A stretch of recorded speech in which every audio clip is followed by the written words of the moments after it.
So, what's going on, dude? Oh, cool.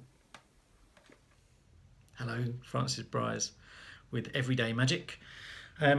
So today I wrote a book a while ago called My Tao Te Ching.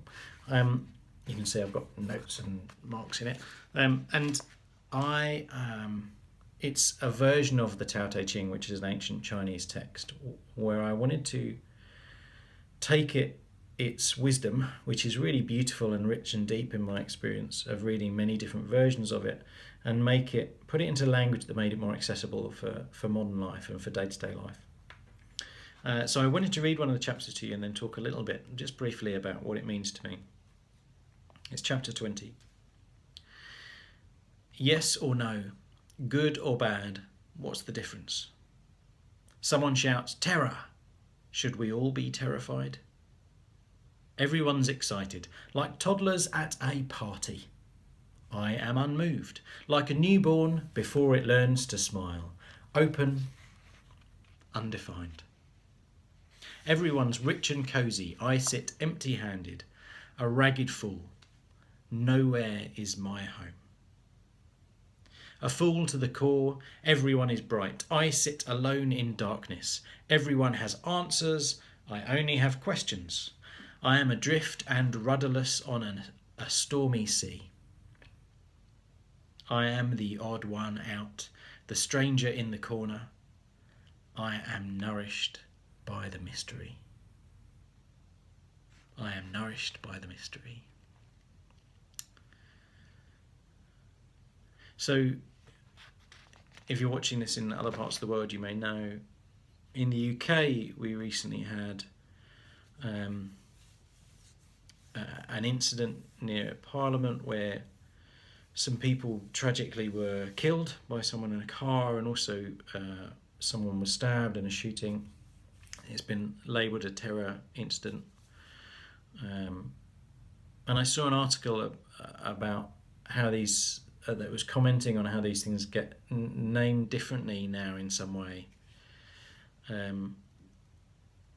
That terrorism is a word that gets thrown around a lot and very readily, and maybe appropriately and maybe not. I don't feel like I have ground to judge that with any real authority. But it did get me thinking, and it brought me back to connecting with this chapter that I've just read, that in uncertain times, often people reach for certainty. It's easy and understandable and natural to grasp after some kind of certainty when all seems chaotic. But I think that's actually the opposite of what we need to do.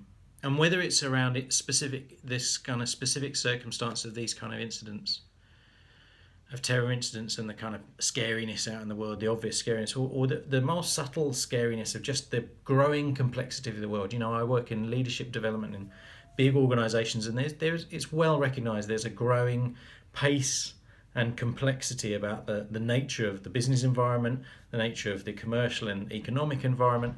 Things are just more unpredictable right now than they've been in a long time, and partly because of the pace of change. And in the face of all that uncertainty, it's easy to grasp after easy certainties. And again, I see that in the business sphere as much as I see it in the political sphere and the social sphere. So I invite you to consider how you can be nourished by the mystery. So that uncertainty and complexity and ambiguity and all of these things that get referred to so often in the rhetoric right now about the nature of change and globalization. What if instead of those being threatening things, they could be elements of mystery? Because one of the names given to the Tao in the Tao Te Ching in some translations is Great Mystery. Great Mystery. And that's a name that's given to the divine or spirit in some way, more broadly in other cultures as well, Great Mystery. So what if we could embrace a sense of mystery, that could be something that nourishes us rather than complexity being something that threatens us?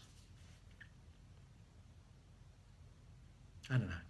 It's something I'm exploring and experimenting with, and I offer it to you as a maybe a different way of thinking, a different way of seeing things that might be helpful in the face of a challenging world. What can be a challenging world? As ever, I offer these thoughts with love.